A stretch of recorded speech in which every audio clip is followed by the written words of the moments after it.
I'm going to go ahead and turn it on.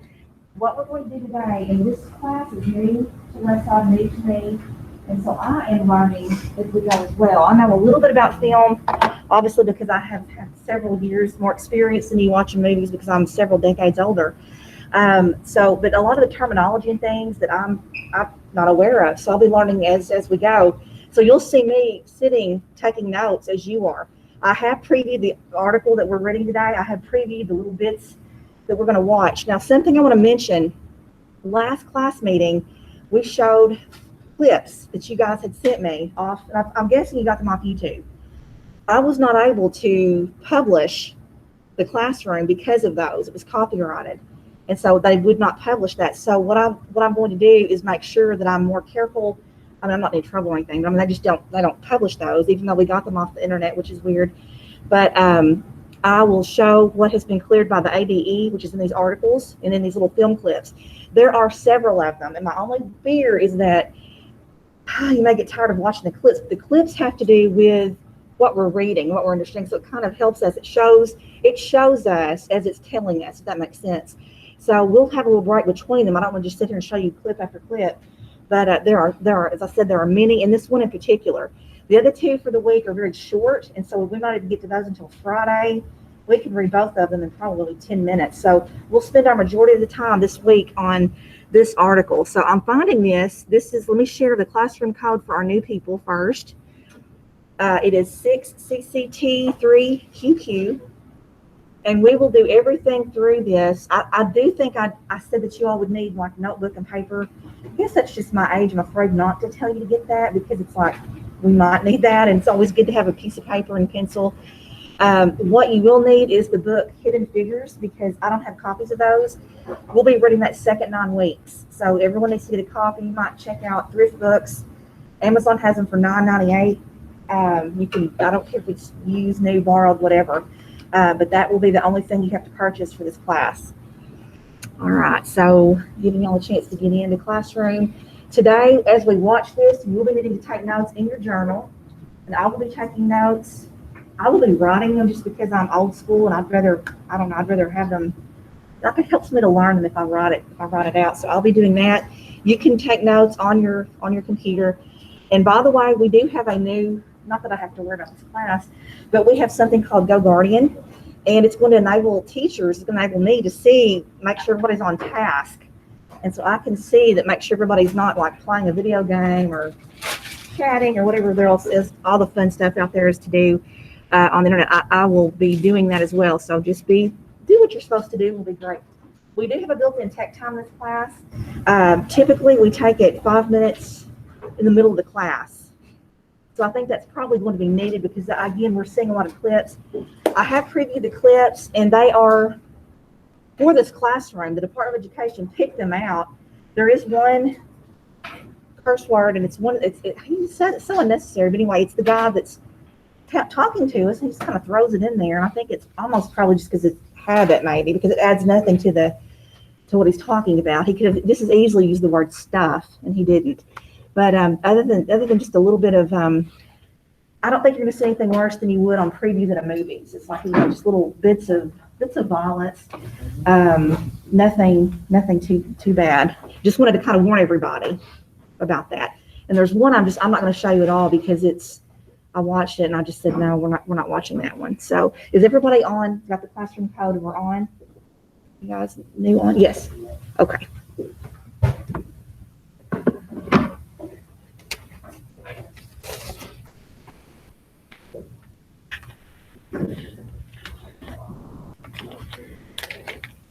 I feel like too, I need to just give my new people just a quick little rundown. You're probably thinking, because you didn't get the whole little show, and I'm not going to redo that, so I don't have to worry about going through all that again. I do have it posted. The syllabus is at the bottom of the classroom, and I believe it's under. I make the topics now, so you can just click on syllabus. Everything we do is going to come from that syllabus, and so you're probably wondering, okay, how do you assess us? What grades are going to be taken? Well, you need to keep a journal, which is what you're doing. You'll have just a document that you open. It could be a Google Doc, and you just label it journal entries, and you will attach that to the journal that I have. That'll be 75 points of your grade. Then you will have quizzes from time to time. I'm probably thinking this Friday might be a really good time for a quiz. Don't worry, you're going to so know what I'm not going to. It's not going to be stressful. But anyway, I need to give you just to make sure you're paying attention. And finally, mostly will be short papers that we'll get to because this is an English class. This suffices, and it's still hard for me to believe, but it suffices in English 12 or English 11. So I have to make sure that I'm giving you enough to make it, justify that. And again, I'm just taking everything off what the Department of Education recommends. Just out of curiosity, how many of you guys are taking reading and writing for business next semester? Okay, great. So that class will be the one where if you haven't, now a lot of you are in my English classes, so that class won't write a resume or an essay for college. They write a CV, curriculum vitae. So anyway, just don't feel like, is this anybody's only English class? I hope not. Okay, good. That was my only fear. Like, you know what, I'm going to tell everybody. I think I told you on the first day, it's like, I don't feel comfortable because I haven't taught it before, and I really feel like you need old school English. All right, is everyone on now on Classroom? Okay, film is literature syllabus. Here we go. I'm going to share my screen quickly. So guys, on my Meet, I'm going to flash you on the screen for just a minute, okay? You're going to be on the big screen, so just prepare, okay? I'm presenting my screen to you all now. And again, if you all have any trouble with the videos, if you need to play it through your own computer and not watch as we're watching it, do what you need to do for that, okay? It's great if you can watch it with us, so that way we can stop and talk about it as we go. So how to analyze a film, that was our last week's article that we read. It had no video. And so it was basically talking about lighting, camera angles, different types of movies. So what were the different types of movies? What the genres of movies? Like action, horror, action, horror, romance, right? So you guys send in little clips of that. We watched them. We talked about the different camera angles, and we will review and revisit that from time to time. All right, so understanding film theory, it's going to be a Monday. It's what we're going to get to next. So you can see kind of the shape of what we're doing. We're going to be reading, and then there's a video just about every little bit to relieve the agony of just the onslaught of reading. So we'll start with that one right there and keep going. Hey, do you mind to get the light while you're over there? Is someone at the door? Oh, breakfast is here. Anybody had breakfast? I forgot to remind you all to order breakfast. Okay. Have y'all ordered lunch yet? Do you need to order lunch? Or is that not part of the... No?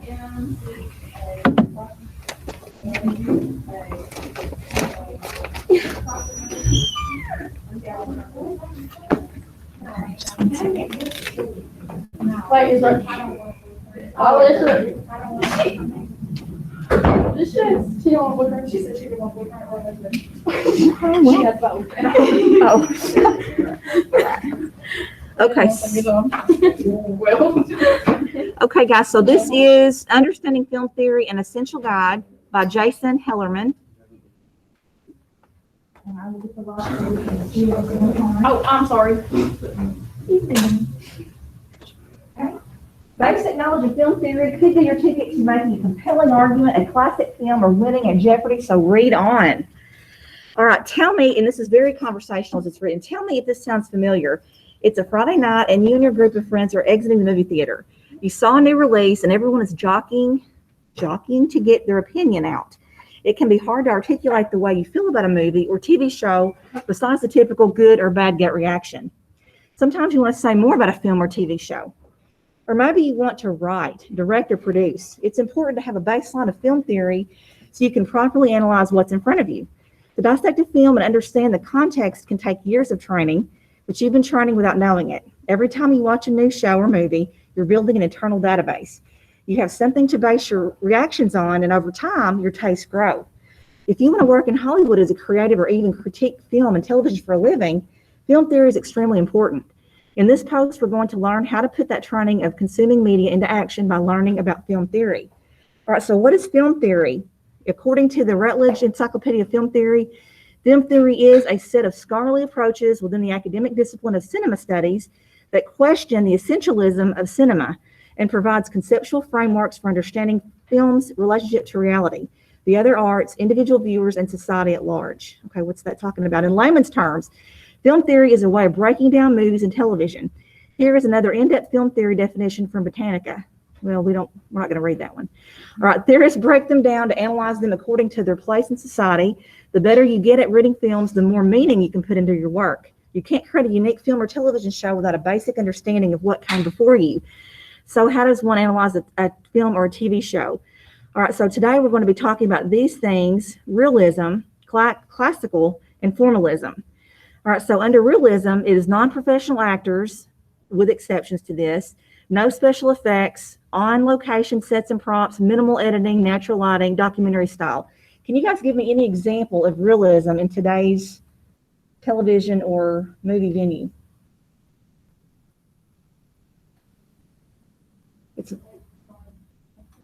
What is it? Well, it could be. I mean, think about it. It says non-professional actors, and there's just a few exceptions with that. They're not, because Broadway, they work their tails off. Broadway are like, even to get off Broadway or off Broadway. Yes, the reality television show. I want to say they might have been born when I was back in the day when MTV showed music videos. They started out with something called The Real World. And this is back in the 1980s. And they just put a camera, they'd have these people, they threw these teenagers together. They were probably college age, early, let's say 19 to 25. Have them living together and then setting a camera up. And that was reality. It's supposed to be.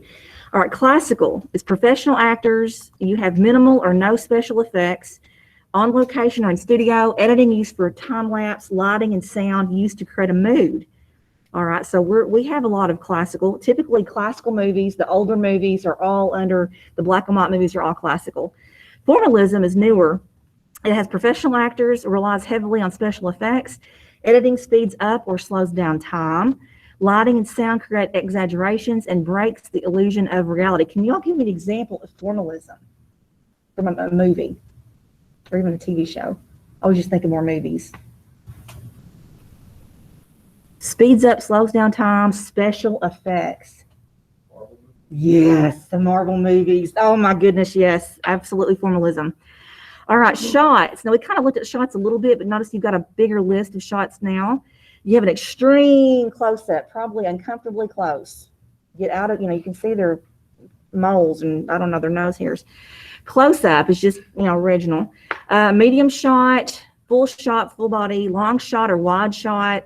Extreme long shot. They're going to show an example today from a film that I was just so surprised I showed you a clip of. But anyway, it's fine. Deep focus, American shot, over the shoulder, and then point of view shot. All right, now you've got the mise-en-scene, the placement around frame, face to camera to territorial space and frame constraints. Editing is continuity, classical, radical, subjective, continuity, thematic editing, associative editing, or dialectic editing. Over on angles, eye level, you got high angle, low angle, and oblique. We talked about that. Does anybody remember what oblique is from last week? Oblique. Oblique would be great if someone has maybe had some medicine in their, what is it? Yes, sideways. So it's kind of, something's not right. Something's wrong. Something's different. Lighting, high key lighting, low key, I can't even pronounce that. Chiaroscuro lighting. We'll have to look and see what that is. Silhouette and black lighting. That's the different kinds of lighting. All right, sound. We have diegetic and non-diegetic. Diegetic is what is going on in the movie that they can hear. The phone rings, they hear it, you hear it. All right. Voice of characters, the sound made by props, music coming from instruments in film. Non-diegetic is narrator's commentary, that voiceover you hear at the beginning of movies or even during movies. Sound effects added for dramatic effect, and mood music. Those are all non-diegetic. The actors don't hear them. It's just the audience. Color, saturated, desaturated. Color conveys happiness, fantasies, romance, or some idyllic scenery. Desaturated color conveys the past, struggle, depression, or some other dystopian scenery. Right? I love that. I think I'm going to try to have that poster somewhere in the room. It's just so pretty. I like it. It reminds me of those highlighters that you get in a little circle. That's what it reminds me of. All right. Film theorists use key elements, type of film, shots, angles, lighting, color, sound, editing, mise en scene. These will be broken down later. It's crucial to not mix up film theory with film criticism or film history. All three are very different studies and even more different ways to approach film and filmmaking. So a little bit about film criticism. Film criticism picks apart movies. It's done by scholars who want to analyze the film's worth, and it's done by journalists. The word "by" was left out there. Done by journalists who review the film for the general population. All right, I'm going to go ahead and show you this. I think this is the one where he says the unnecessary curse word. It's unnecessary. All right, here we go. But it's other than that, it's good. It's good. Oh, hey. So this week, I want to slow things down a little bit and just chat about film critics and film criticism, what the point of it is, and what we want from it. Because for a while now, I've been noticing some things that kind of trouble me. And I'm not coming here to tell you that you're wrong, unless you are actually wrong about indisputable facts, but just to offer my take on things. So, film criticism. It's been around pretty much since the beginning of cinema itself, and it's an extension of art criticism, which has been around since like the 1700s.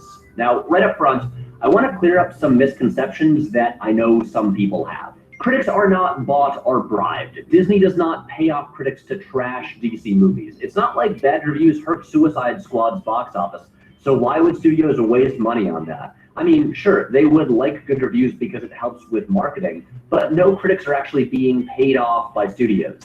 That's nonsense. Critics are not an amorphous entity that all conspire together with one single opinion. So when someone complains about the critics, they really mean hundreds of individual people, all with their own unique opinions. And critics do not hate everything. They have to watch every movie that comes out, so you genuinely have to love movies if you want to do that job. Critics are not Lindsay Duncan from Birdman, cruelly determined to take down something they haven't even seen. Okay, so we're clear on that. Critics are not evil or corrupt or a huge single-minded being? Great. Let's move on. Quick disclaimer, in this video, I'm referring to critics specifically as the people who regularly review new movies. So while I make some videos that are technically film criticism, I don't count as a film critic. I've never done a review before. I did a survey on Twitter the other day where I asked people who their favorite critics are, and I was kind of shocked at the answers. Probably more than half the critics mentioned are YouTube film critics. And a lot of people said that they don't follow any critics who write traditional, written reviews. And this really concerned me. But let's step back for a minute and talk about what the purpose of film criticism is anyway. The first part of that answer is easy. It's to guide us in our decisions about what movies to see. A review should give us an idea of what a movie is and whether the critic thinks it's worth seeing. That's obvious. But there's a second component to criticism. In Douglas Martin's obituary for Roger Ebert in the New York Times, he wrote, "Not only did he advise moviegoers about what to see, but also how to think about what they saw." It's that second part that I think gets overlooked too often. A critic should have a deep knowledge and understanding of cinema, its history, and how it works. And they should bring that perspective to the review, not just telling us if the movie is good or bad, but deepening our understanding of it, giving us things to think about that we otherwise might not have noticed or considered. This, for me, is the problem with most YouTube film critics. They're predominantly straight white males in their mid-20s to early 30s, and I find their reviews to be pretty shallow. They'll tell you that the acting was great, or the jokes didn't all land, or I was on the edge of my seat the whole time, but they hardly ever dig any deeper. But clearly, a lot of people are cool with that, and I'm not saying you're wrong for enjoying them. The traditional view of film critics is older people like Roger Ebert, Pauline Kael, A.O. Scott, who are film experts, who are authorities on the matter. But now, because the internet has democratized opinions and film culture, a lot of people, especially younger people, want critics who are kind of like friends. Someone of a similar age and demographic with similar interests and tastes who will tell them, yeah, it's awesome, or no, it sucks. Now, I don't think a critic needs to work for a major publication for their opinion to matter. But the qualifications for most YouTube critics seems to just be having seen The Dark Knight at least 5 times in theaters. And to be fair, I did too. And look, before you comment about it, I'm not counting Bob Chipman among the other YouTube film critics because he basically just writes traditional written reviews and then turns them into videos. And look, of course I use reviews to determine what movies I'm going to see. I have my own list of critics I respect whose opinions I partly base my film viewing on. But That's not where the role of film criticism ends. I'm going to go back to Roger Ebert, the most famous and quite possibly the best film critic we've ever had, and pull up a quote from him. He says, "Why do we need critics? I don't believe readers buy a newspaper to read variations in the line, 'You are correct, sir.' A newspaper film critic should encourage critical thinking, introduce new developments, consider the local scene, look beyond the weekend fanboy specials, be a weatherman on social trends, bring in a larger context, teach, inform, amuse, inspire, be heartened, be outraged." And this to me is the difference between most YouTube film critics and the best traditional critics. The ones on YouTube tend to offer the viewer's own perspective back to them, but the really good ones offer more. I want to read critics who really know their shit, whose opinions, whether I agree with them or not, are educated and come from a real understanding of how film works. Don't tell me this film is gorgeously shot. Tell me why it's shot that way and what purpose it serves. So here's a quote from film critic Matt Zoller Seitz talking about film criticism. He says, "Movies and television are visual art forms and oral art forms. They are not just about plot, characterization, and theme. Analytical writing about movies and TV should incorporate some discussion of the means by which the plot is advanced, the characters developed, the themes explored. It should devote some space, some small bit of the word count, to the compositions, the cutting, the music, the decor, the lighting, the overall rhythm and mood of the piece. Otherwise, it's all just book reports or political op-eds that happen to be about film and TV. It's literary criticism about visual media. It's only achieving half of its potential, if that. And it's doing nothing to help the viewer understand how a work evokes particular feelings in them as they watch it. It is not necessary for a critic of film or television to have created a work of film or television, but it's never a bad idea to know a little bitty, teensy bit about how film and television are made. I mean nuts and bolts, where the camera goes and why it goes there, why a scene included a lot of over-the-shoulder shots of a character speaking, even though the angle prevents you from seeing their lips moving, why a particular scene was played entirely in close-up or entirely in long shot. Basic stuff. And building on that, with film criticism, I think it's essential to read perspectives different from your own. If you're a 20-something white dude and you only watch reviews by 20-something white dude critics, you're not going to learn much. Read reviews by women, people of color. Read reviews by critics who know way more than you do about movies. And read reviews by people you disagree with. So Richard Brody is the chief film critic for The New Yorker. He's incredibly smart, he's a great writer, and he knows more about film than I probably ever will. I also barely ever agree with him on anything. A couple years ago, he wrote an article about how just about all the Star Wars movies are bad, except for the prequels, which he considers to be triumphs of cinema. To pretty much everyone watching this video, this is insane. I think it's insane, but it's also absolutely worth reading, because it comes from someone who really knows what they're talking about, and it challenges the opinions that we've held for pretty much our whole lives. Okay, let's talk about Rotten Tomatoes. We have to. Now, I want to clear up one thing that might seem obvious to most people, but I promise you, there are people who aren't aware of this. Rotten Tomatoes is not a group of people who give movies grades. It does not review movies. It has no opinions of its own. Rotten Tomatoes is an algorithm. It is a review aggregator. It adds up every review published for a given movie and then tells you what percentage of those reviews are positive.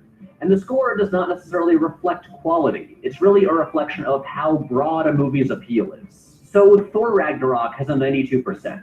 So does The Shape of Water. Does that mean that critics thought those movies were equally good? Probably not. It just means that the same number of critics enjoy them both. Here's my usual routine for digesting film criticism. Before seeing a movie, I'll skim reactions from critics I trust on Twitter, or glance briefly at the reviews, and if enough of them seem to dig it, I'll see the movie. Then afterwards, I'll go to Rotten Tomatoes and pull up all the reviews from critics I like and read all their takes on it, because I want to see a bunch of different perspectives. For example, with a movie like Black Panther, a review by a 25-year-old white guy on YouTube is probably not going to have much to offer. But that's also the only critical perspective a lot of people are seeking out. There's infinitely more to be gained by reviews from people of color, who can offer an educated discussion about the cultural and historical aspects of the movie, who can dig into the politics and what the movie is actually saying. After I saw that movie, I had zero interest in looking at reviews that just repeated my own thoughts back at me. I wanted to learn more and deepen my understanding of the film, and I wasn't going to get that from critics whose perspectives were identical to my own. But I think that's reflective of a lot of film culture on YouTube. A lot of people just want to hear someone articulate exactly what they already think. And that can be satisfying. I enjoy it sometimes too. But film criticism is about more than that. It's about having our perceptions of art challenged and expanded. It's a discussion, not an echo chamber. So if you don't already, I highly recommend following critics who write traditional movie reviews. Critics who know more than you about film, who come from different backgrounds and offer different perspectives. And obviously not every critic is good. Plenty are bad. Like Rex Reed, that guy sucks. So if you're staring at the hundreds of critics on Rotten Tomatoes with no clue how to tell who's worth reading, let me offer some suggestions. These are some of my favorite critics working right now, He has a and lot. whether you agree with them or not, I think they're worth reading. Yes, So several. Matt Zoller cites Matt Singer, Amy Nicholson, Jen Yamato, David Sims, Drew McWeeny, David Ehrlich, Wesley Morris, Sid Adlaka, Scott Tobias, the folks on the Slash Filmcast, Manola Dargis, Bill Gabiri, Jordan Hoffman, Allison Wilmore, Glenn Kenny, Tasha Robinson, Mike Ryan, Priscilla Page, Britt Hayes, Emily Yoshida, Richard Lawson, Angie Hahn, and go back and read old Roger Ebert reviews because they're really good. There's plenty more that I like, and I apologize to the ones I'm forgetting right now. I'm sure I'll be kicking myself about it as soon as I stop recording. But what I'm trying to say is that if you like movies, you should read film criticism, good film criticism. Honestly, it will make you like movies even more. So that's all. Oh, and one last thing.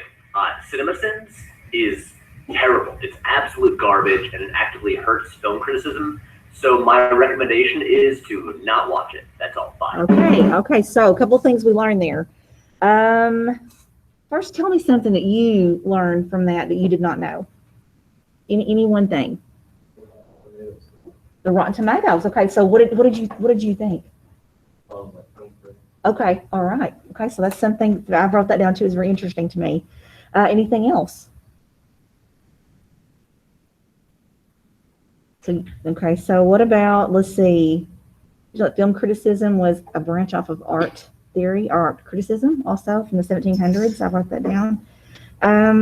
Why do we read and care about what other critics say about film?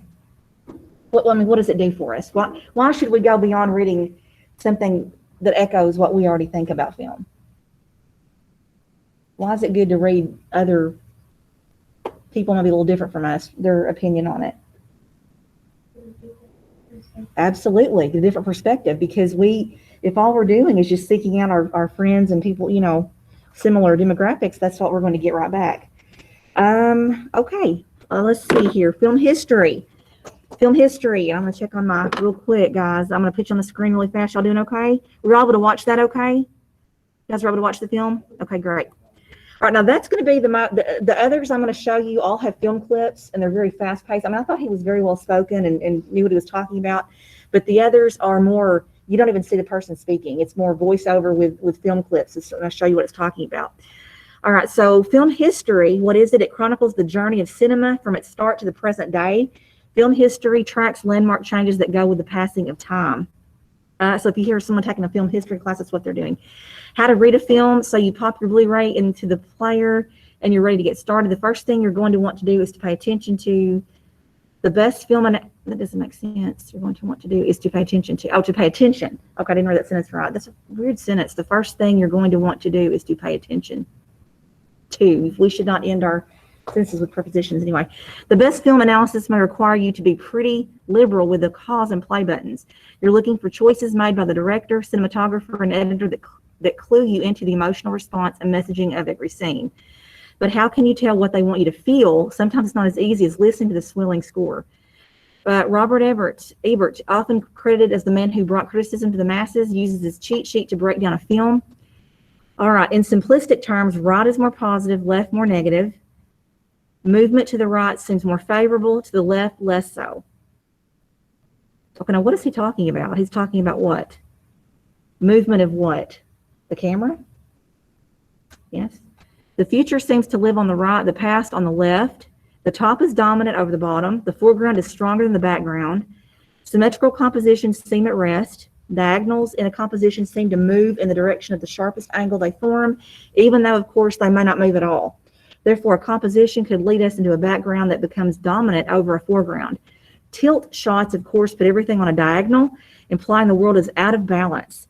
I have the impression that more tilts are down to the right than to the left. perhaps suggesting the characters are sliding perilously into their futures. Left tilts to me suggest helplessness, sadness, resignation. Few tilts feel positive. Movement is dominant over things that are still. A point of view above a character's eye line reduces him. We talked about that last week. Of course, you get smaller. That's why selfies, people my age want to hold our camera up as high on the ceiling as high as we can. We look smaller, we look better. All right. Below the eye line enhances him. It gets bigger. Extreme high angle shots make characters into pawns. Low angles make them into gods. Brighter areas tend to be dominant over darker areas, but far from always. Within the context, you can seek the dominant contrast, which is the area we are drawn toward. Sometimes it will be darker, further back, lower, and so on. It can be as effective to go against intrinsic weightings as to follow them. Really, really interesting stuff there. All right, well, he goes on not to take any of that as the whole truth. It's a great start for the novice viewer. So let's go back to the list film theorists use to analyze and break them down by one. Okay, this is a shorter one. It's a really quick interview, and they break it up with clips from film. So this is like, I think it's like 4 or 5 minutes. Up to 8 minutes. Next, Jeffrey Brown Yes, picks hang the on. brain of a life. Sorry, go ahead. I would just, they're not going to call us out. They're not going to call y'all out, are they? Why don't y'all just go ahead and, it's a very good question. My thought could be, you know what he may be doing is probably dealing out the people who are already there. I'm looking for an email from Miss Curitan. I don't have one. I'm thinking that he's going to do that because there are people here who don't have a 1A or maybe even a 2A. Probably going to get rid of those kids first and then call the others out. Do you know what I mean? I think there's an email in contact that said that if you didn't have first, it'd be here at 8:30. Okay. If you didn't have a first, be here at 8:30. Okay, see, I didn't see that. Okay, so do y'all think you want to go check on it? Oh, well, yeah, just go and kind of just make sure that we haven't missed something, if you don't mind. Okay, and do the phone thing with you don't mind. Okay. Okay, guys, so we'll watch this and then we'll have a tech time in just a few minutes, okay? Next, Jeffrey Brown picks the brain of a lifelong movie critic on how to get the most out of the movie-going experience. It's the latest installment of the NewsHour Bookshelf. A movie will teach you how to watch it. Thank You you. can always eat your popcorn and Won't be the enjoy the first show. time. Those lessons can be illuminating, entertaining, rewarding.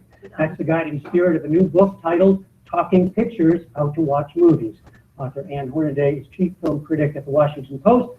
She's joined me often here to help us watch current movies, and she's back now to talk pictures. Hello, Ann. Hello. So we can watch for fun, right? So we can just Absolutely. enjoy it. But what is this? What are you trying to offer us? Well, we live in an age of instant movie reviews, with social media and websites and aggregators. Literally everybody is a critic. We all are. We all are, and everyone loves to weigh in, and that's a lot of fun. And this book is really designed for those people who are casual viewers and who do have a lot of fun weighing in, but might want to take their game up a notch. And so what I've done with the book, I hope, is to guide readers through my process in evaluating a movie as a So what do you professional think critic. about it as a critic? Exactly. As I explained in the book, I did not start out as a movie buff. I kind of came to this sideways as a freelance writer.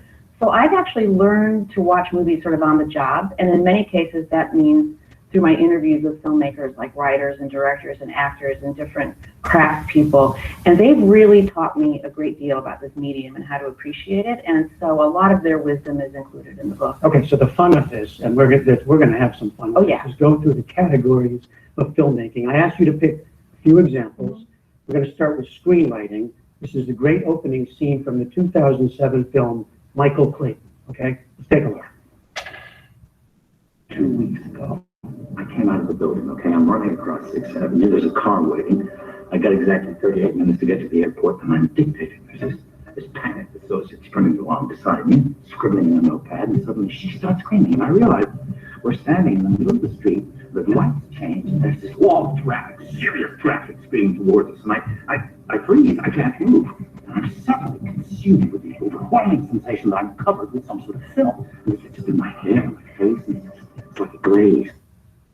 So that's how the film opens, right? An unseen character monologue, empty Exactly. building. It's just incredible. It's one of the great opening scenes of recent memory. What I say in the book is a movie, as you said, a movie teaches us how to watch it really within those first few moments. That's when we're hooked. That's when we know where we are, we're oriented, we're in an environment, we're in a world. We have no idea how that voiceover narration relates to that scene that we're watching, but we have such a strong idea of the environment and the atmosphere, and we want to know more. And that's the great Tony Gilroy, the great screenwriter, making his directing debut with that movie. And it was just, it kept up that pace and that degree of intensity all the way through. All right, our second example, I'm going to call this section visual storytelling, but it's about cinematography and design. This is from 1976, All the President's Men. Now this is Robert Redford as reporter Bob Woodward, and it is a very subtle, let's watch it and you'll explain it. Yep, one of my Subtle, favorite things. okay, Yeah. there it is. This is Bob Woodward of the Washington Post. Yes. About that $25,000 check deposited in the bank account of one of the Watergate burglars, Mr. Bernard Barker. As you know, sir, the check has your name on it. We were doing a story on this, and I was wondering if you would care to comment or explain. I turn all my money over to the committee. What committee is that, sir? The committee to elect? So it's an almost imperceptible push into Redford, right? Exactly. Yeah. Think about Something's happening. Something is definitely happening. I mean, that is such a masterful shot for many reasons. One is that the filmmakers, Alan Bakula and Gordon Willis, his cinematographer, you know, you think of a guy on a phone making a phone call. What could be more boring? What could be more static and more inert? Yeah. Right? And so what they've done is they pull back to get a sense of that environment, that highly charged environment in the newsroom, and they use All those people on the left. exactly, who are in perfect focus, by the way, so we can see them, we see what they're doing, and that they're reacting to what's on the news, on television. They did that by way of a split diopter. It's very technical, but they maintain a very deep focus to take in that environment and that sense of tension. And then, like you said, they just push in bit by bit in the course of this phone call, and it's followed by another one where the tension is ratcheted up as it starts to zoom in on Redford's face. So it's just a masterful example of how a very finely detailed production design, such as that was for All the President's Men, where they literally reproduced the Post newsroom on an LA set, how a production design interacts with an actor and his performance to create, and then a camera move like that, just to create this amazing sense of tension. So the category that gets most attention usually is acting. Indeed. So I want to watch a scene that's even from last year, and it's when I did on this program, Manchester by the Sea. It's written and directed by Kenneth Lonergan, and this is Casey Affleck and Michelle Williams. Let's take a look. We couldn't have lunch. I'm really sorry, I don't think so. But thank you for saying everything you said. Just die. I'm not. I want you to be happy. I didn't see you walking around here. And I just want to tell you. I would want to talk to you, Randy. Please, Please. I'm You gotta, I don't know what. I don't want to torture you. You're not I torturing me. just want to tell you that I was wrong. No. You understand, there's nothing there. Oh my gosh.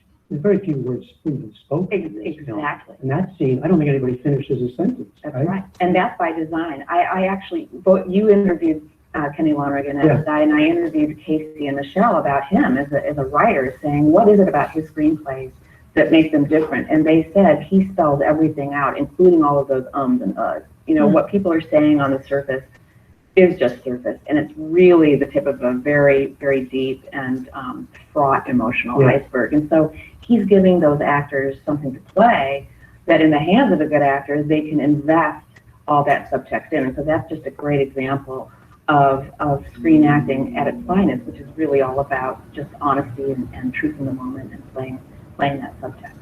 So pulling all of this together, of course, is the director. Well, how did you come to see the director's work?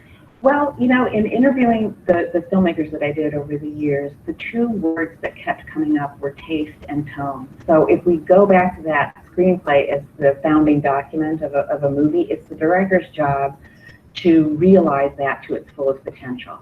So when you mention somebody like a Catherine Bigelow, the way that she tells the story of the Algiers Motel incident in the movie Detroit is very unique to her. I don't think any other filmmaker would have approached the story quite the way that she does in this film. And you can say the same thing about Patty Jenkins. I mean, her vision for Wonder Woman was very much, I think, a product of her personal taste and her predilections. And in both those cases, they worked wonderfully well. Dunkirk's another great example. I mean, we could go on and on. We could go It's been on a good and on. summer for directors, I will say. The new book is Talking Pictures, How to Watch Movies, Anne Hornaday. Thank you very much. All right. Okay. So they didn't talk as much about that very first one that they showed with the voiceover. Start out in the city, and it goes into the business, the office. What about that? The guy was talking really fast. He sounded, how did he sound? Nervous, worried. I wrote down, well, I said talkative, but he sounded almost like he was almost out of his mind a little bit. I mean, to a point, he was just rambling on. And what did you notice about, what was the point of, do you think, showing the empty building, except for the lady? I think the one lady was at the end of the hallway, was mopping. How'd that make you feel? And what do you think the purpose was for that? Suspicious? Okay. Lonely? Sure, lonely, suspicious, just not good. I don't think you'd say, oh, that just makes me feel all warm inside. That's not, no, that was kind of isolated, weird, vulnerable. That building looks so vulnerable. I mean, there she was, mopping, and you think, okay, what's going to happen? This guy's talking really fast. He's upset, and I don't know, just all those things you said. All right, types of films. Guys, we're about 15 minutes away from a tech time, so just hold with me. There are three main types of films: realism, classical, and formalism. I have an article based on rejecting realism. I'm not going to read that one. So once you have the definitions down, circle back for some fun. Realism. We're just going to get this down. Type of film focuses on the real. Movies and TV take us to many different places, but to fall into this category, the piece has to be dedicated to showing the unfiltered world. All right. So examples: Fish Tank, The Bicycle Thief, The Deer Hunter, and Kids. Has anyone seen any of those? No, I have not either. Characteristics: non-professional. No special effects, on location, minimal editing, natural lighting, documentary style. Realism strives to show the real world for what it is. It gets down and dirty. The ability to shoot and create movies using phones and digital cameras has brought back a recent surge in realism film. Some recent movements in realism are mumblecore films and modern realism. Films like The Florida Project, Fruitvale Station, and Once strive to show their characters dealing with real issues on the day-to-day life. Okay, so this one is about realism, and Last November, I made it. This will take us to a lot of very cool things coming this summer. If you want to help us make more of these videos, check out the Patreon. If you want to get updates on what we're I'm working so sorry, it's from where I watched it. Okay. Last November, I made a video about the color grading in Marvel Studios movies, which I criticized for being flat and dull when I think they would benefit from a more dynamic, vibrant look. This video sparked a lot of conversation, as in over 8,000 comments worth of conversation on YouTube alone. I've read most of these comments, and there's one argument that has come up more times than I can count. It's a variation on this. I like the flat look because it makes the movie feel more realistic. I can't connect emotionally to saturated colors and deep black values because it doesn't look like the real world. First off, let me just say that I don't believe this. I understand if you've never noticed a problem with the look of these movies, but to say you can't connect to movies with vibrant color palettes, are you saying you couldn't connect to Wonder Woman, Star Wars, Lord of the Rings, hell, even Guardians of the Galaxy Volume 2, which had a far richer color palette than Marvel's other movies? Even if you don't like all of these movies, I'm pretty sure the color palette was not the issue. But what interests me more about this is the value people are placing on realism, even in the context of colorful pop superhero movies. So let's talk about realism. To start, we've got to jump back to 1945. Andre Bazin, one of the most significant film theorists of the 20th century, argued that the goal of cinema was to represent the real world with the greatest commitment to realism.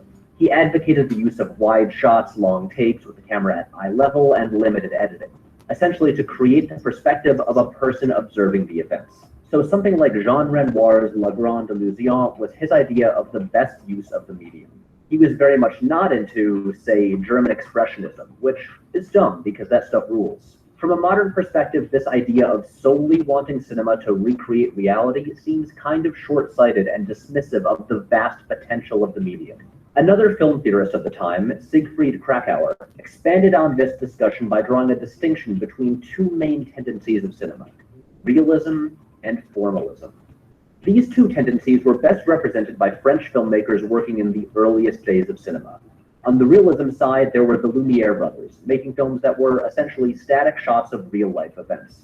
On the formalism side, there was Georges Méliès, telling highly stylized stories with elaborate sets, costumes, and special effects, with no interest in imitating reality. Realism and formalism constitute opposite ends of a spectrum, and pretty much all of cinema falls somewhere on that spectrum. The majority of mainstream cinema sits around the middle, at a point that would become known as classicism. This mixes elements of both sides. It uses formalist aspects like non-diegetic music, sets, visual effects, editing, and camera angles, but all in service of a story with the intention of not drawing attention to the filmmaking. The idea is for it to seem real. An example of this would be the work of Steven Spielberg. In a movie Bazin would love, he often lets entire scenes play out in extended master shots, but combines that with formalist elements like heightened lighting, pronounced angles and framing, and prominent use of music. When mainstream filmmaking moves from the center of the spectrum, it tends to move toward realism. And I'm basing this off of the movies that get made by Hollywood studios as well as their commercial receptions. You can see a shift take place over the course of the 20th century, as movies with greater formalist tendencies, like musicals, became increasingly rare. And in the 21st century, moves toward realism have been embraced by mass audiences, as evidenced by the rise of filmmakers like Christopher Nolan and Paul Greengrass. Formalism is admittedly a harder sell, as it willfully moves away from a familiar reality. Look at a formalist blockbuster like Ang Lee's Hulk. That movie has a lot of problems, but if you ask a random person what they didn't like about it, odds are the first thing they'll point to is the heavy use of comic book panel-style split screens, the most obvious and pronounced formalist element. The split screens, while an interesting experiment, don't work because they clash with the tone of the movie. Most of it is presented as a pretty serious psychological drama. The acting is naturalistic, and it's shot in a mostly classical style. But the editing is so stylized and artificial that it leaves the audience confused as to what they're supposed to feel.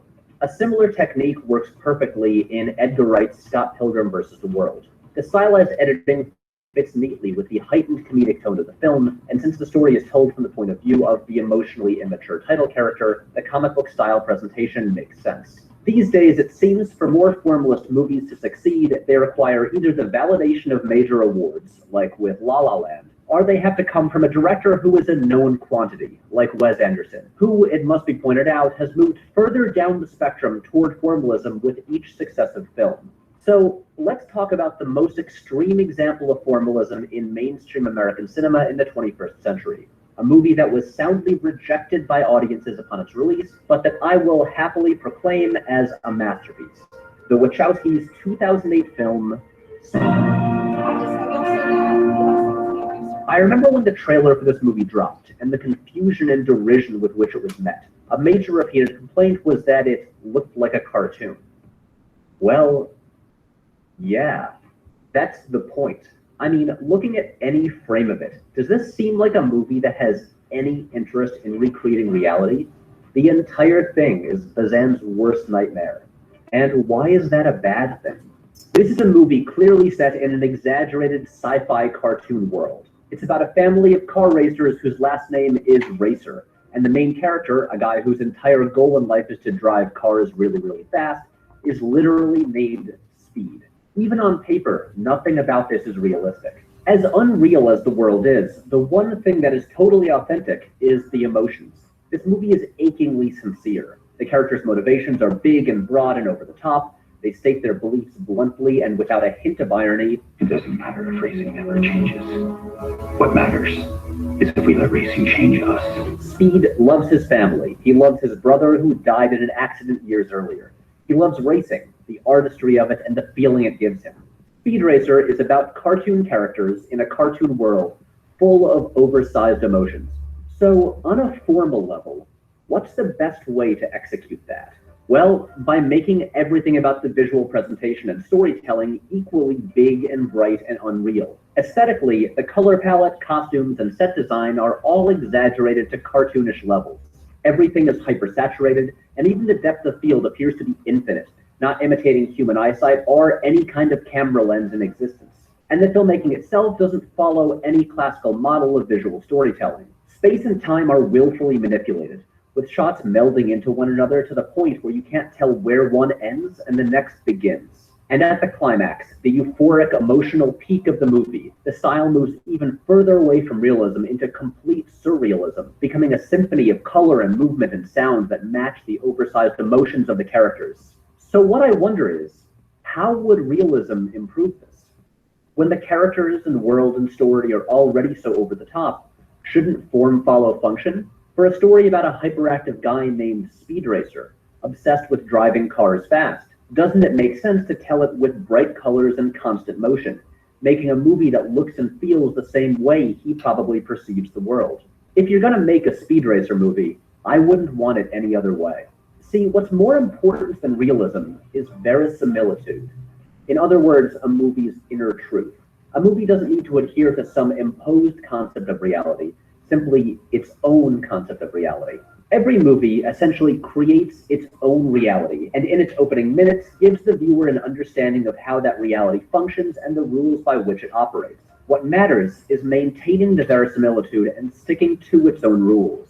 An example of a movie breaking its own reality is the much maligned scene from Indiana Jones and the Kingdom of the Crystal Skull, in which Mutt Williams gracefully swings through a jungle like Spider-Man, accompanied by an army of monkeys. The reality of this world had previously been established as heightened, but still rough and messy and tactile. So a moment as impossible and clearly artificial as this breaks our verisimilitude, taking us out of the movie. As much as people hate the infamous Bat credit card scene from Batman and Robin, it makes sense within the reality of that movie.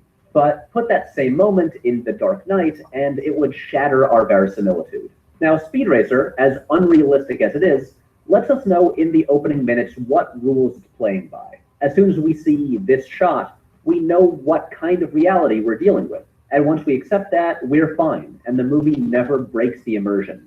So how important is realism anyway?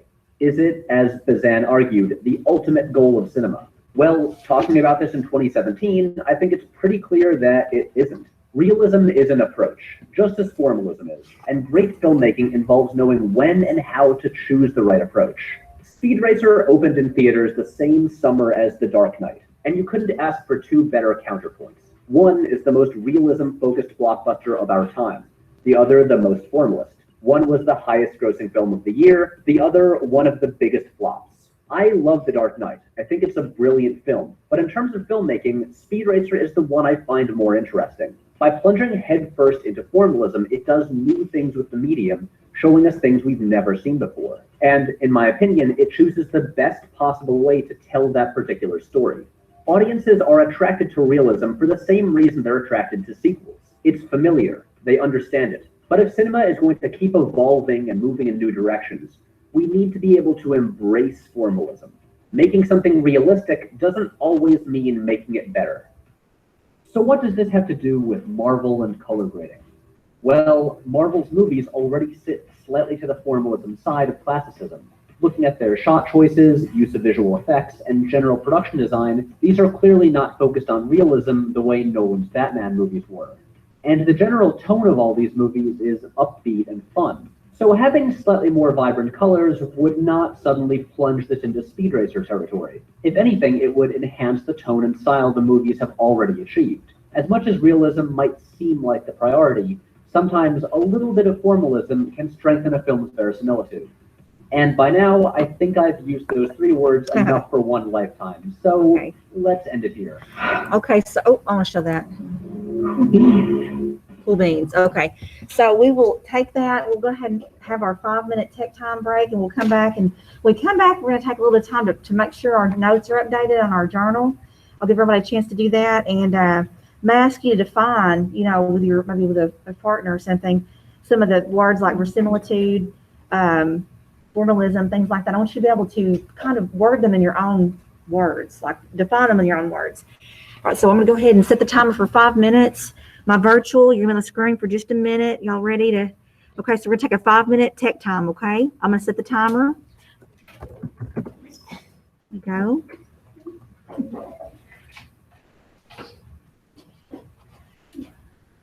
You may, at this time, you may get your phones out. You can play a game if you want to for 5 minutes. And that way, when we come back, I've got you until 9:35. Or is it 9:40? I never can keep the 9:40. That's gonna forever grow me. It's 9:35 last year. Okay.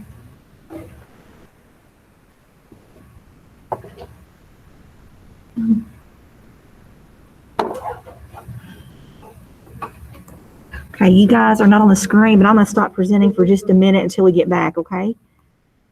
But you're still on. Please don't log off because we got a little bit more class, so.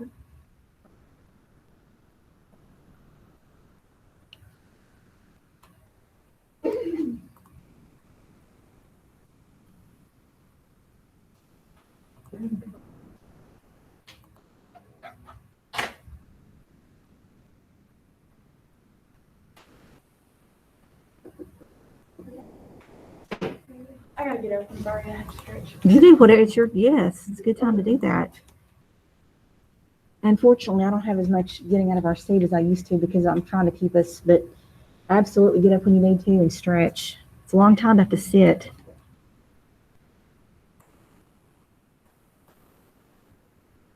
With my Wait, no, hold it. No, that wasn't done.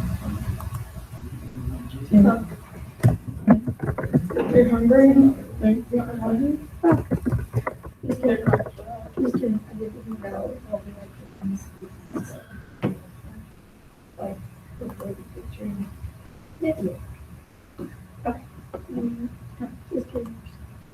I get to keep it up. I walked to the library the wrong way.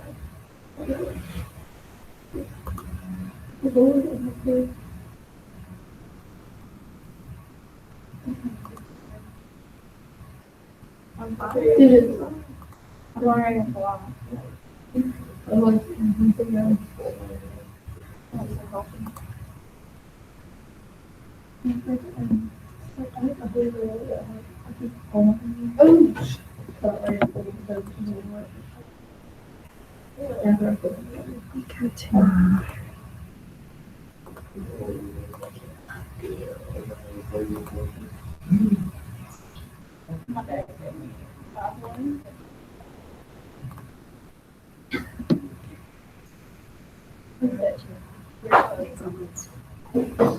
What? I'm taking my walk. And then he had an evidence body. I'm going to follow her. And my mom, she's standing over. She's like, where you were? They are. They too. It's an 18. They're just 18. I don't know. And she said, it is sand.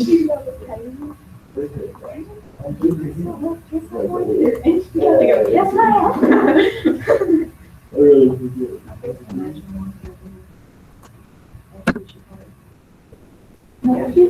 If you wore leggings in my house. Yeah. I get nervous now. No, I get nervous all the time. These are the only jeans. No, she said leggings are not me. She said leggings are underwear. You cannot wear leggings. That's just right. Dang, I gotta wear pants or sweats. Well, it's not one of that. Or shorts.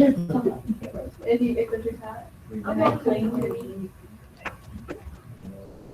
And they can't have really any rips. Yeah, she would get salmon. If they're in the shield, then but if they're anywhere above me, I'll get scared. It's gonna be like, go for your spin. Don't worry about it. She said, tell her I guess she can wear them. First of all, it's right there. Okay. That's Kirsten.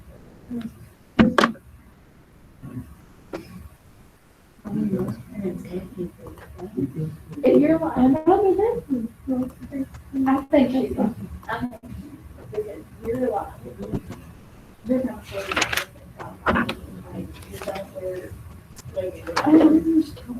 Oops, okay, guys, that's time. That is time. Okay, tech time is over. So guys, if you all will, I'm assuming everyone's taking notes and putting it on a Google Doc. We're going to. I'm on paper. Oh, you're on paper. Okay, well, that's, I'm on paper. you reserve the right to be different. That is okay. That is okay. So looking under, going to our classroom, actually, I need to go to classroom. What have I done in my classroom?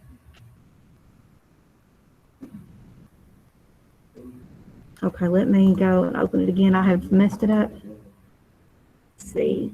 We're just going to put a Google, you can just start a new one. If you already have one started from, most of y'all have one from last week, you can just date it today. And so we're going under classwork and journal responses. And these are just typically going to be like for your notes. This was the first one here. But I wanted to talk, I think you're thinking, what should I have in my notes? The main thing that I've written down are the 3 different types of movies. You know, we shoot in realism, classicism, or formalist style. So I think you need to know the difference between those 3. So you can probably just go ahead and type or write down realism. So what would you write into realism? Just if you're telling somebody what realism is in movies. I'm putting an example like reality show and then like no visual effects. Perfect. That's great. That way you can tell, you know what it is. All right, what about classicism? And examples are great because it helps you automatically, just like the Speed Racer, talking about how it is formalist and how it really needs to be formalist because everybody's emotions are so over the top that it matches. He said that form follows function. That makes really good sense. So what about classicism? What would you all have for that? I said black and white movies, minimal effects. Okay, minimal. And he said most movies are kind of in the middle. They're not really all realism or all formalist. They're somewhere in the middle. What about formalist? What is it? Like superhero movies and stuff, like the Marvel movies, you want the exaggeration. Sure. Are y'all familiar with Wes Anderson? I mentioned him in the clip. Hotel Budapest. That was okay. The colors are just out of this world. And it was like the first time I saw it, I thought, oh, what is this guy doing? He's so different. It was just so, but I mean, understanding this class is helping me understand that better. I'm understanding what that was for. All right, who can tell me what, they didn't define this, but what is surrealism? If something is surreal, because he said that. We're talking about like a Speed Racer, like a theory, and when it like mashed or whatever it was, like the testing. Yes. And like all the scene or whatever was like blended together. That is it. So how would you define surrealism? What is it? That's it. That's the example. I don't know how to define it. I know What is it? Doesn't look real, not real. I always think of episode like Saving Private Ryan, and which I mean, oh my goodness, so horrible. But it just seemed like I'm using it not as in a media type, it's just saying as a human being, it was so awful. And even the coloring on that film, they used a different kind of filter or something. I can't watch it. I've only seen parts of it, but it just seemed it can be just over. You think it's just over the top. What is verisimilitude?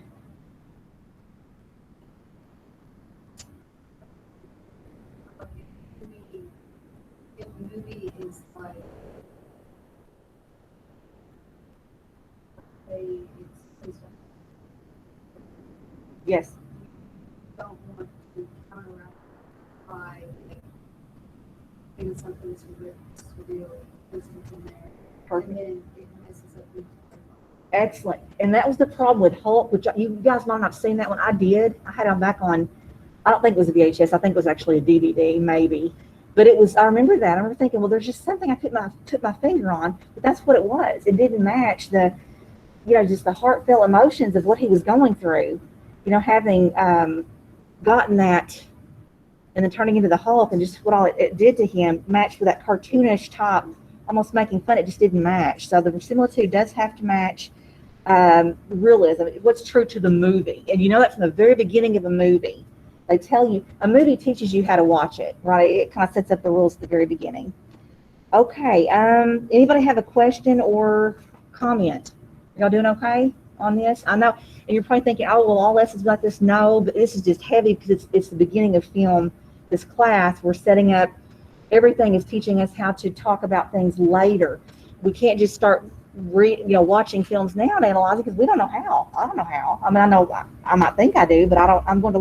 We're going to learn a lot more on how to analyze. All right, so let's go back to, I'll go back in also and put what you need for your notes. I'll go back in and write those things down. All right, so let's go back to this. This is where we got to. So a little bit about classical. This falls between the two extremes of realism and formalism. Classical film still wants to emphasize authentic moments between real people, but with the manipulation of its creative production elements.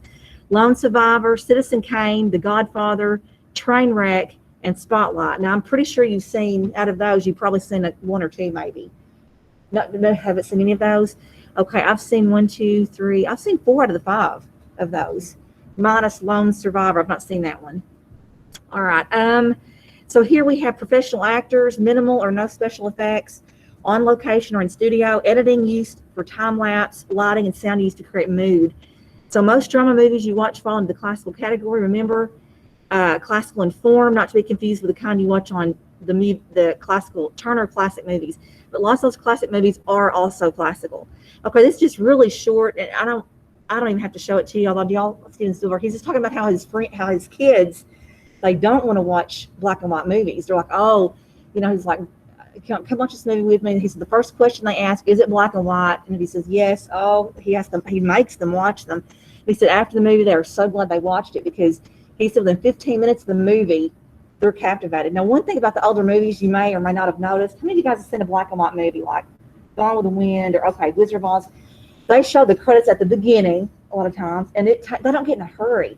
Like everything seems like it takes forever. Whereas now, movies, I don't know if it's because of our attention spans are smaller from all the devices we have, bang, you're thrust right into a movie, and it's just like you don't hardly have time it's all in medias res, right? Well, the older movies take longer, and he's just saying it is worth the wait, and it's a really short video. That's why I'm going to go ahead and skip it, because that's what he said. All right, formalism. Formalism focuses on the director bringing the audience an altered reality that they've created. It's pretty much every Guillermo del Toro movie and every superhero movie and every Star Wars. Characteristics: professional actors relies heavily on special effects. Editing speeds up or slows down time. Lighting and sound create exaggerations, breaks the illusion of reality. Okay, lucky for us, there's no actual Thanos showing up to wipe out the Earth's population, but formalism seeks to show us a completely artificial world.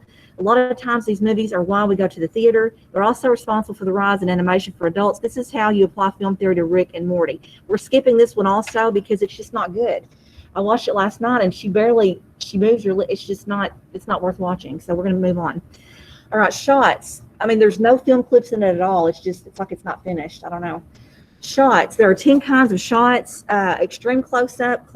We've already read these. Medium, full, long, wide, extreme long, deep focus, American, over the shoulder, and point of view. Dissect every scene as a combination of these shots. Different combos create different moods and different directorial intentions. Now let's watch this one on shot composition.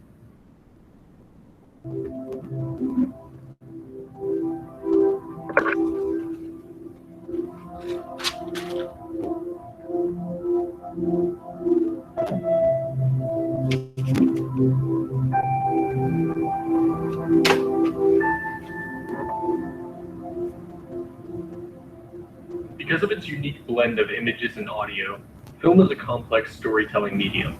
With colors, lighting, score, editing, shot framing, acting, dialogue, and many other elements to pay attention to, it can be difficult to figure out what exactly a film means, what it is saying, why it makes us feel a certain way. Just like in any form of communication, a director has a variety of tools at his or her disposal when communicating ideas through film. Each of these tools can be used to carefully manipulate a film to achieve the director's goals, to communicate through images and audio exactly what they want to say.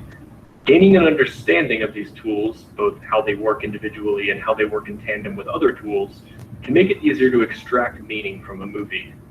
Think of these tools like rhetorical techniques in literature. For instance, a poet may string together a series of S's in sequence to emphasize sinister undercurrents, or Shakespeare might use a blazon to mock literary tropes. In a similar way, Alfred Hitchcock may use a classic technique, the iris, to make viewers feel like they're spying on a character.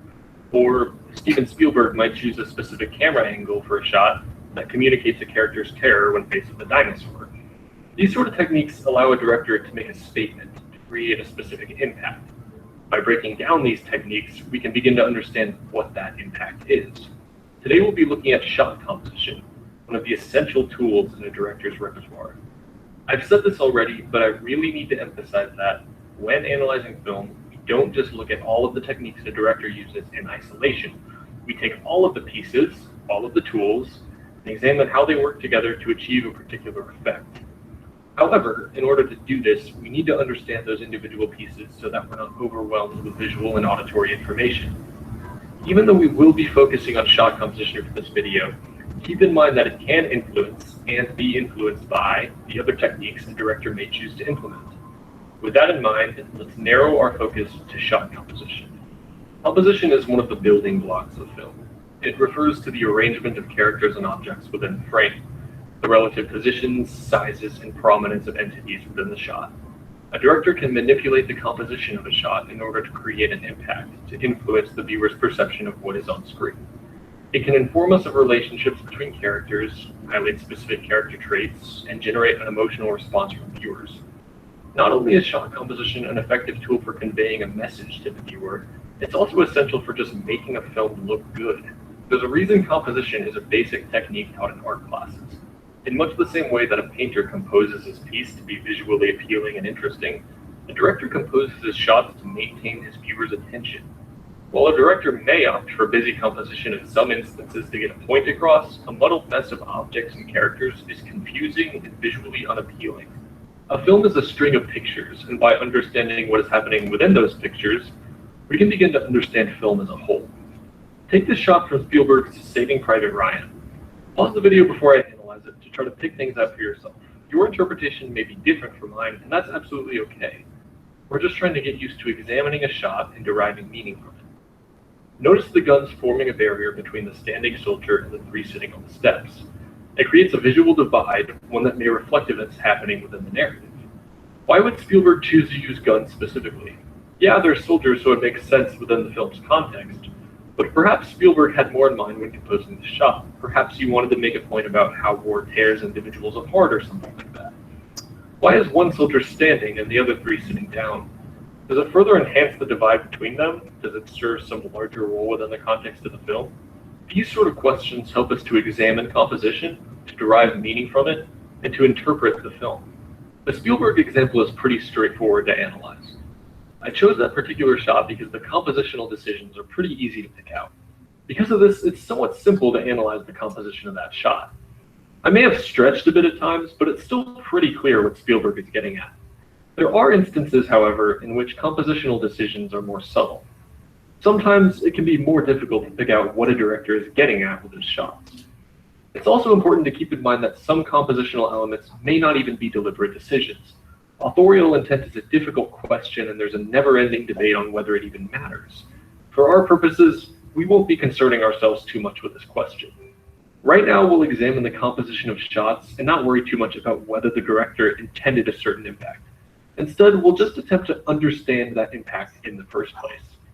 Let's look at the composition of one more shot. This one is from Stanley Kubrick's A Clockwork Orange. Feel free to pause the video again to examine the shot for yourself before I do. Notice the arrangement of the four standing figures. They seem to be of equal prominence in the shot, taking up about the same amount of space. Even without having seen the film, it's easy to tell that these four guys are probably friends or allies, that there's a degree of cohesion between them. With shot composition, Kubrick is able to inform us of the relationship between these four characters, to communicate an idea to us only with visual information. There's also a figure lying on the ground in front of the four men. Placing him in this position immediately subordinates him to the other men, makes him their inferior. Again, composition immediately gives us an impression of a relationship within the film. Lastly, consider the long shadows cast by the four men. An argument could be made that this falls more under the category of lighting, but let's not get too caught up in that right now. It's still a shape within the frame, so we'll consider it a compositional element as well. They give the viewer an ominous feeling, a sense of foreboding. They make the figures seem larger than life and powerful, emphasizing their dominance in the shot. Every piece of this shot's composition creates a specific impact, impacts that contribute to the larger significance of the film itself. Of course, if you're casually watching a movie, you won't be able to pause it at every cut and analyze every last compositional element. But try to pick up on things that stand out to you. How does the director use composition to impact the viewer? What is that impact? How does it tie into the larger significance of the film? And how does it work in tandem with other techniques? Thanks for watching. Great. All right, so, enjoyed that. That was, again, I love it when we're, it just really helps to read about it and then see it. It does better. It just helps solidify what it's talking about. All right, angles. There are 4 main angles. We talked about eye level, high angle, low angle, oblique. Angles are also used to elicit emotions from the viewer when you're making your shot list and storyboard, which you will be doing a storyboard a little bit later in the 9 weeks. Think about how you can manipulate the viewer into emotions based on how you shoot the scene. Lighting, there are 4 main kinds of lighting: high key, low key. Right here, let me just educate myself here. What is that? Create the stunning look in your images. Undeniable king when it comes to crafting. Let's break. Okay, how do you do it? Work in a 2-dimensional medium, but we still want to create the 3-dimensional look. Look no further than this time-tested method. Okay, it's the use of contrast and light and shading across an entire image composition. Chiaroscuro. It is a technique that creates the 3-dimensional quality in images on a 2-dimensional plane, developed by Leonardo da Vinci. All right. Caravaggio, Vermeer, and Rembrandt. It is a signature quality in the works of the Renaissance art movement, but is also well known today for its role in defining the film noir subject genre of movies. Okay, well, it's interesting. I just don't know that I knew a lot before I read that, but I'm going to go back. I'll think on it. Do y'all understand that? Can we put it in our own words what it is? I'm not sure that I know what it is still.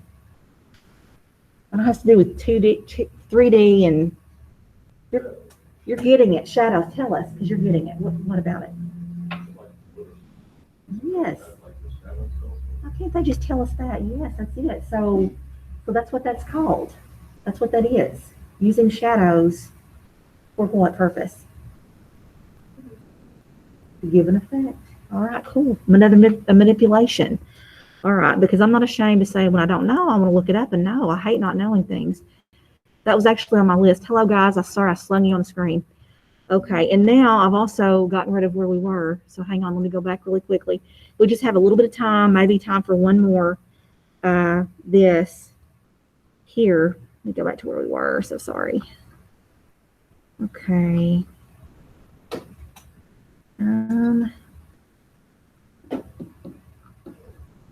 Oh, shoot, this will not, that picture right there will not go off. I'm trying to get past those. Whoops.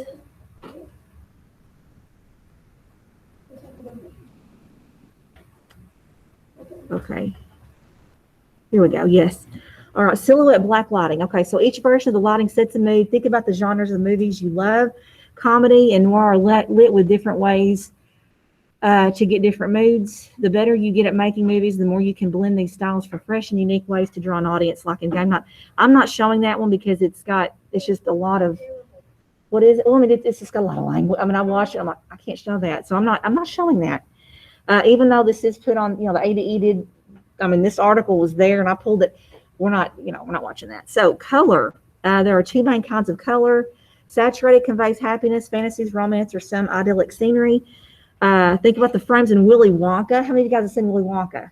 All right, either, I guess the newer one, but I've seen both, right, Gene Wilder? The factory scene is a wonderland where dreams come alive. Desaturated conveys the past struggle, depression, or some other dystopia scenery. Compare Willy Wonka to The Road by Cormac McCarthy. It looks like a place no one wants to be. Okay, so color theory. All right, so look at this. That is just, I love these charts. We're going to move on down. Sound, there are two main kinds of sound. Diegetic, and we talked about, what is diegetic? Because we've already talked about it. I remember earlier in the class, yes. They can hear it. The characters hear it. We hear it. And so the other is non-diegetic. seniors that are getting their composite pictures made today. We've had the reduced schedule students in, so we've had a pretty long line. That's why it's taken a little while to get started calling, but we are ready for last names beginning A, B, or C. Please go to the library at this time. If you check out after first block and need to get your picture made, then at the end of first block, go to the library and we will get you in before you check out. If you have any questions, you can come out of the recruiting room or send an email. Thank you. You're 100% right. So diegetic, we all hear it, the characters hear it. Non-diegetic, it's just for our benefit. We hear it. Very good. All right, let's watch this on sound.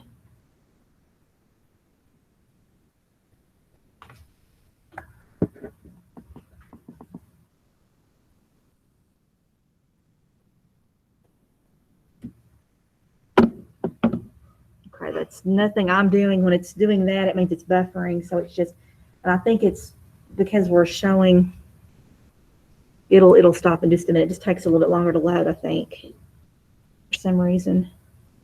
This will be our last one today, then we can kind of review what we've went over.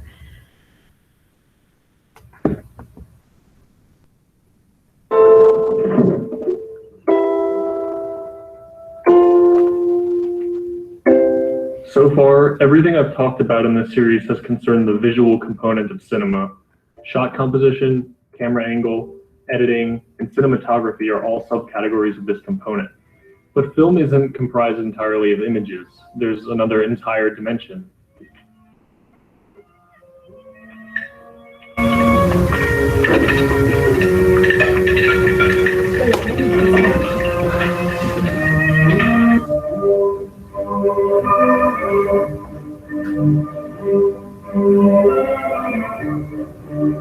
I bet you have.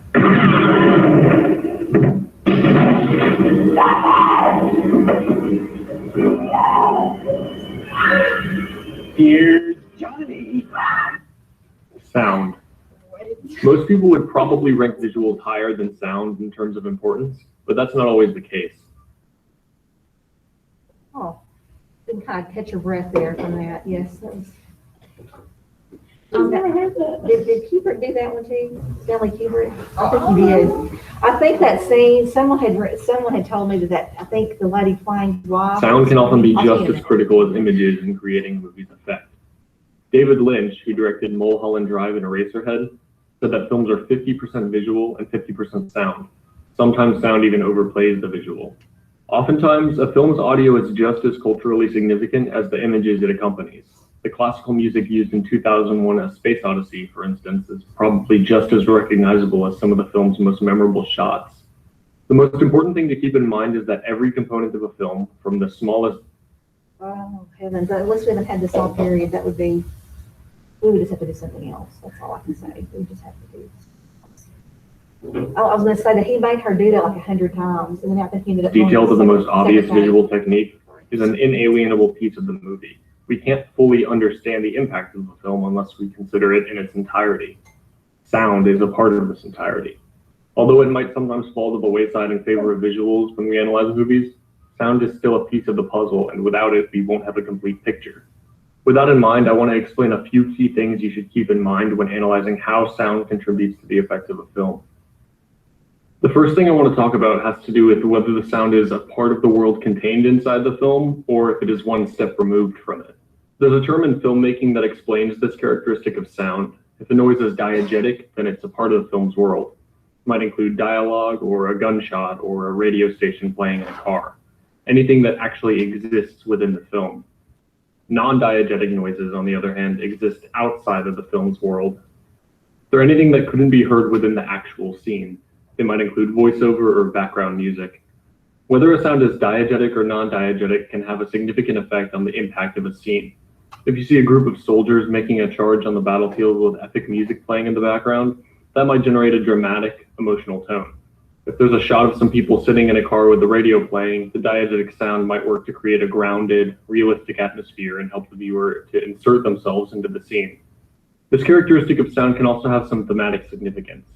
If something is happening within the film and creepy, subtle background music is playing, what thematic implications could that have? Perhaps it's signifying that an occurrence is otherworldly or supernatural in some way, that something isn't quite as it appears on the surface. The diegetic-non-diegetic divide is also sometimes used for comedic effect. For instance, a character might be completing some dramatic task with background music adding to the seriousness, and that music might be revealed to actually be playing in the film's world, toying with the viewer's assumptions to get a laugh. There are also some cases where the shift between diegetic and non-diegetic sound has some thematic meaning behind it. Check out this quick scene from Drive.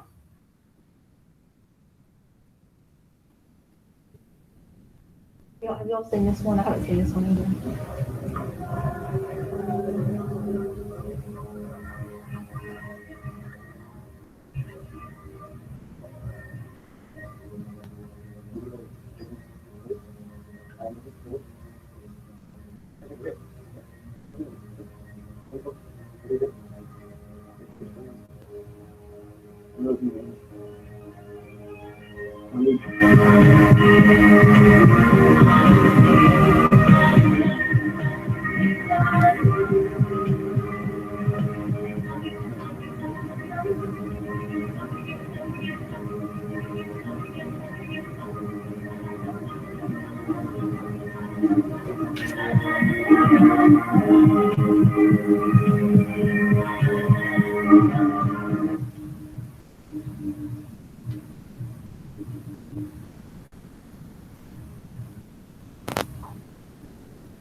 The music starts off diegetic and muffled as we see Ryan Gosling's character. It becomes diegetic and clear when we get a look into the party next door.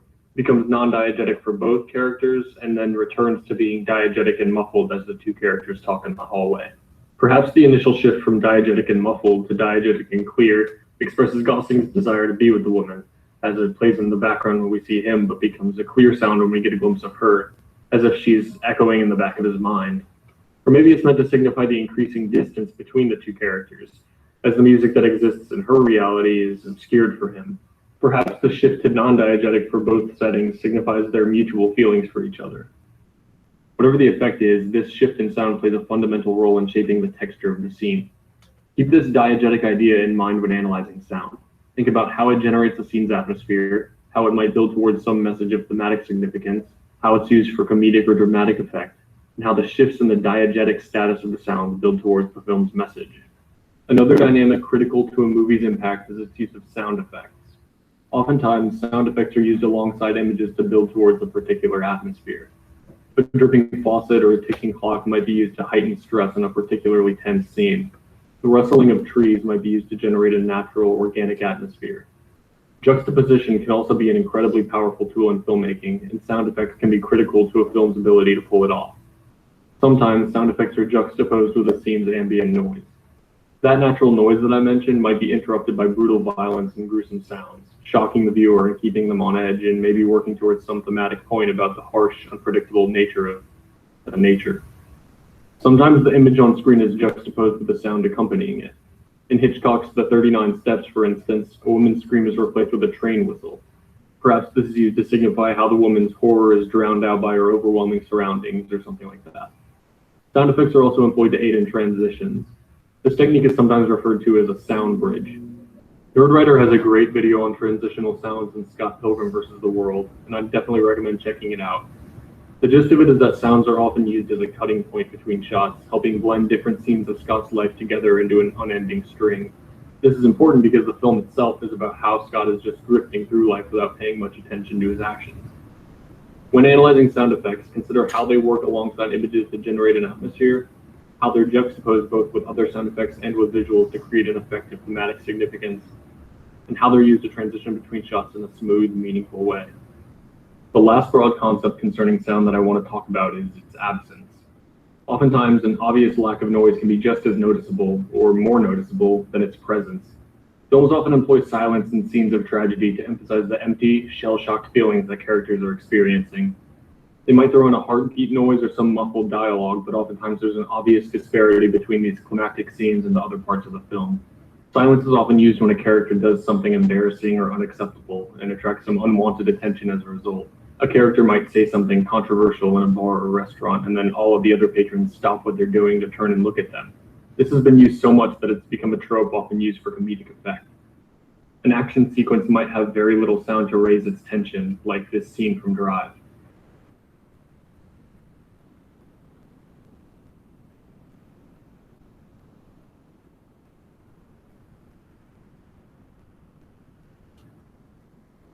Some films have used silence on a larger scale to great effect. No Country for Old Men by the Coen brothers, for instance, has virtually no music during its 2-hour runtime, perhaps to emphasize the loneliness of the setting and to heighten tension throughout. While considering the effect of a movie's sound, also consider scenes where an absence of sound is employed, as it can be just as important to the movie's impact. There are a few smaller ideas that are worth looking out for when you analyze sound. One is whether the sound is simultaneous or non-simultaneous. Simultaneous sound makes up the majority of audio in most movies, and it refers to sound that takes place at the same point in time as the visuals on screen. If you're watching a standard reverse shot conversation, that would be simultaneous sound because you're hearing what you see happening. Non-simultaneous sound refers to audio that doesn't match up with what's happening on screen, as it occurs at a different point in time. In this sequence,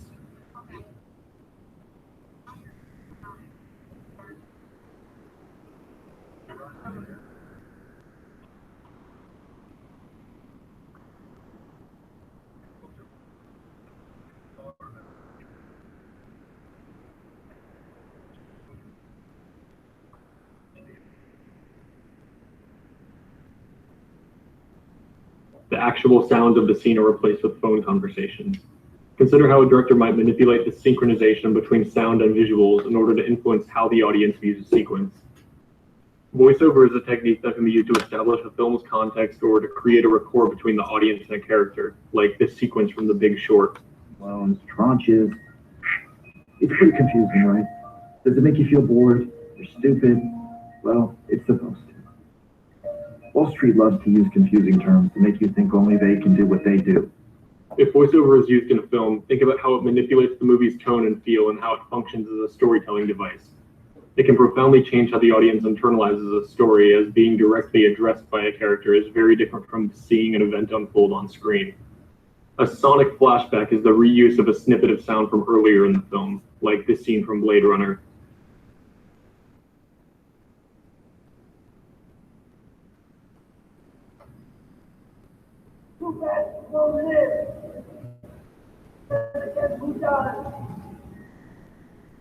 These can be used to add significance to a seemingly small remark or moment from earlier in the film, as the knowledge the viewer gains throughout its runtime enables them to see why it actually matters. It can also help to create a sense of continuity for the film, tying its later scenes to its earlier ones and making it feel like more of a unified piece rather than just a long string of events. I'm not going to go into any more detail with these techniques right now because they have a lot of interesting functions and are worthy of their own videos, but they're good things to look out for when you're watching a film. I hope this has given you a good overview of some things to think about when analyzing film sound. I say this at the end of pretty much every one of these videos, so this is just a survey of a huge category of filmmaking. There's a whole lot more that's worth looking into, but I think this provides a good foundational knowledge for the most important things to consider. Don't get tunnel vision when you're thinking about movies. There's more to a film than just visuals, and to get its full effect, you need to consider all of the information it's throwing at you. Some might think of sound as secondary to images in this medium, but it's a whole dimension to the form that should not be ignored. Okay. All right, guys, we're just about out of time. So what I'm going to do, I'm going to take my notes and I'm going to put them on Classroom. That way you will know what you need to know. You'll look at that and be able to see. I'll put them here in general responses, and then you can make sure you have them. We'll talk more about that on Wednesday and continue on, okay, for that. And like I said, we've got more, and I've got to go through and watch. That's as far as I've watched. And so I've got to go through that article and see what else is fit to show. I mean, most of it's fine, but there's no way I want to just show you something that I haven't watched, even on this, because it could be very awkward. So we could have a big long silence after that. So I don't want that to happen. So anyway. Great.